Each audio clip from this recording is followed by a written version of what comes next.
BEL में 63 days में 34% return कैसे मिला? चलिए देखते हैं परफेक्ट फ्लैग पैटर्न का ब्रेकआउट और time analysis. So welcome to technical Thursday. So मैं जल्दी से ड्राइंग्स हटा देता हूँ और रिप्ले मोड में ब्रेकआउट से पहले आ जाता हूँ। ओके, सो अब हम देखते हैं कि किस तरह से फ्लैग पैटर्न आइडेंटिफाई किया हमने। मैं पहले बता दूं, ये गैन प्राइस की लाइन है, तो ये हम अभी इग्नोर कर सकते हैं, मैं बाद में बताऊंगा। तो पहले हम देखते हैं कैसे आइडेंटिफाई किया फ्लैग पैटर्न के लिए। पहले हम देखते हैं बहुत कम टाइम में बहुत अच्छा मूव आया है यहाँ पे। तो ये स्ट्रक्चर होता है पोल का, और उसके बाद जो कंसोलिडेशन होता है वो होता है पेनेंट का। तो पहले पोल ड्रॉ कर लेते हैं हम।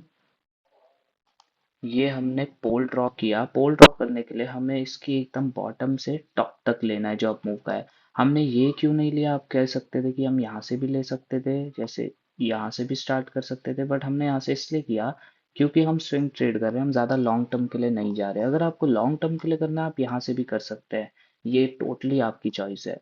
बट ये डिपेंड करता है आपके टाइम होराइजन में, आपको जल्दी टारगेट चाहिए, आपको ज़्यादा टारगेट और ज़्यादा टाइम लेके चाहिए। That's on you. तो हमने पोल ड्रॉ कर लिया, उसके बाद हम पेनेंट ड्रॉ करते हैं। पेनेंट के लिए जो पोल का एकदम टॉप है वहां से हम लेंगे इस लाइन को, और ये जो सारी क्लोजिंग्स है ये इसके अंदर इंटैक्ट होनी चाहिए एकदम। जैसे कि अभी देखिए, अभी ये जो क्लोजिंग है ये बाहर हो गई लाइन के। अब इनको हम एकदम टाइटली क्लोज करते हैं। ये देखिए जो ग्रीन वाली कैंडल है इसकी जो क्लोजिंग है वो एकदम टाइटली क्लोज्ड है। उसके बाद हम देखेंगे आगे भी ऐसा है, नहीं यहाँ पे नहीं है, ये ग्रीन वाली कैंडल की क्लोजिंग बाहर रह गई। अभी है, अभी भी नहीं है क्योंकि ये ग्रीन वाली कैंडल की भी बाहर रह गई। आप कहेंगे ये ब्रेकआउट भी हो सकता है, बट ब्रेकआउट नहीं है क्योंकि वॉल्यूम ही कम है और कैंडल भी बहुत ही छोटी सी है। हमें एक सॉलिड अच्छी कैंडल चाहिए ब्रेकआउट के लिए। तो अब ये सारी क्लोजिंग इसके अंदर आ चुकी हैं। अब हम देखेंगे पेनेंट की नीचे वाली लाइन कैसे ड्रॉ करें। कंसोलिडेशन के बाद जो सबसे नीचे पॉइंट है बॉटम एकदम, वो यहाँ है। यहाँ से हम स्टार्ट करेंगे और इसके बाद यहाँ से भी ऐसी सारी क्लोजिंग एकदम इसके अंदर होनी चाहिए। जैसे ये देखिए हो गई। ये जो हमारी क्लोजिंग है एकदम अंदर है, बाकी सारी तो ऑलरेडी है ही। तो हमने यहाँ जल्दी से फ्लैग पैटर्न का स्ट्रक्चर पूरा देख लिया है, उसका पोल और पेनेंट ड्रॉ कर लिया है। तो अब हम जल्दी से ब्रेकआउट का वेट करेंगे, उसके बाद ही टारगेट या स्टॉप लॉस सेट करेंगे उसके अकॉर्डिंग, और कब तक टारगेट अचीव होगा ये भी। तो ये देखिए, उसके बाद पहले हम देख सकते हैं क्लोजिंग ऊपर हुई, तो ये नहीं है ब्रेकआउट कैंडल क्योंकि ये बहुत ही बिल्कुल भी सॉलिड कैंडल नहीं है। इसकी तो मूवमेंट ही ना के बराबर है, इसको ऐसे एडजस्ट कर देंगे। उसके बाद ये कैंडल हमारी ब्रेकआउट कैंडल हो सकती है। हम चेक करेंगे, कंफर्मेशन देखते हैं इसकी जो सिग्नल्स हैं। जो पहला सिग्नल होता है ब्रेकआउट कैंडल का वो होता है कि ये ग्रीन कैंडल होनी चाहिए और इस लाइन के ऊपर क्लोज होनी चाहिए। तो ये पेनेंट लाइन के ऊपर क्लोज है और ग्रीन कैंडल भी है। उसके बाद ये वॉल्यूम जो है वो प्रीवियस डे से ज़्यादा होना चाहिए, तो डबल के अराउंड है, which is a very good thing. उसके बाद थर्ड सिग्नल है जो 5 डे ईएमए है, वो 13 और 26 डे ईएमए को एक साथ क्रॉस करना चाहिए। यहाँ हम देख सकते हैं 14 11 और 15 अप्रैल के अराउंड ये दोनों को क्रॉस करके ऊपर गया 5 डे ईएमए। उसके बाद हम देखते हैं जो आरएसआई है वो 60 से अबव होना चाहिए, यहाँ 68 के अराउंड है। तो हमने ये सब देख लिया। अब एक चीज मैं देखता हूँ जो है गैन प्राइस। तो क्या ये गैन प्राइस से ऊपर ब्रेकआउट आया है? यहाँ हम देख सकते हैं तो एकदम गैन प्राइस पे ही ब्रेकआउट आया है।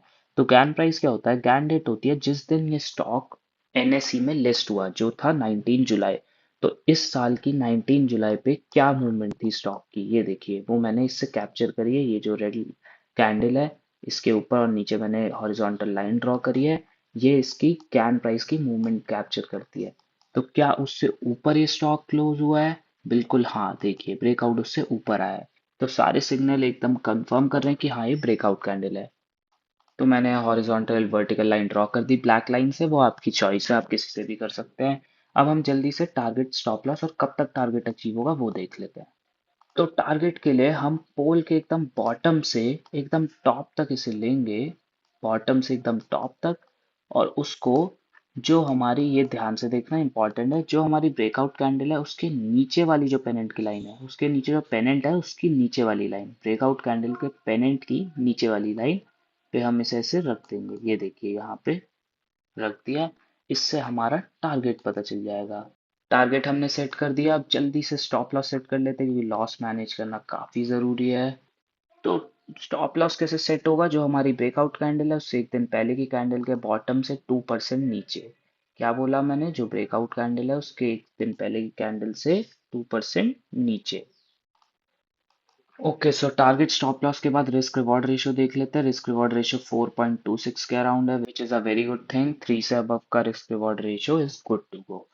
उसके बाद हम देख लेते हैं कब तक ये टारगेट अचीव हो सकता है। उसके लिए हम देखेंगे कि जो हमारा पेनेंट है उसकी कंसोलिडेशन जहाँ से स्टार्ट हुई है उस डे से जहाँ ब्रेकआउट आया उस डे तक कितने डेज हुए। ये हमारे 300 के अराउंड है। 300 का 1/3 करेंगे। 1/3 हुआ 100 डेज। तो 100 डेज देख लेते हैं ब्रेकआउट से 100 डेज अगर हम देखें तो ये आता है 7 ऑफ अगस्त। ओके, सो हमने सब देख लिया, टारगेट स्टॉप लॉस और कब तक ये टारगेट अचीव होगा, रिस्क रिवॉर्ड रेशियो भी। अब हम देखते हैं कि टारगेट इसके बाद कब तक हमारा अचीव हुआ। ये देखिए यहाँ पे 8 मई को रीटेस्ट हुआ, कितना अच्छा। ब्रेकआउट के बाद रीटेस्ट हुआ, उसके बाद एक कंफर्मेशन कैंडल आई। हमें यहाँ पे एंट्री करनी है कंफर्मेशन कैंडल पे। अगर हम यहाँ एंट्री करते हैं उसके बाद अप मूव आता है काफी अच्छा। Let's see.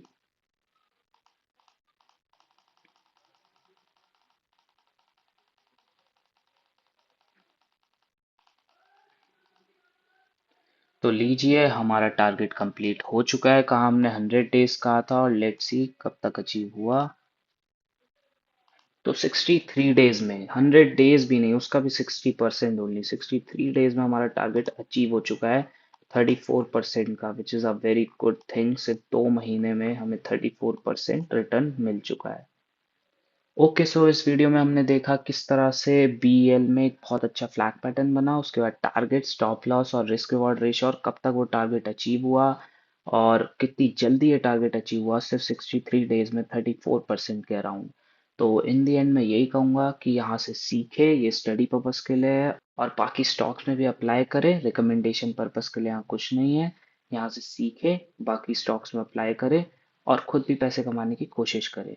So thank you very much. और इन दी एंड याद रखना, जो प्रॉफिट जेब में आया वही प्रॉफिट है, अनरियलाइज प्रॉफिट प्रॉफिट नहीं है। Thank you very much.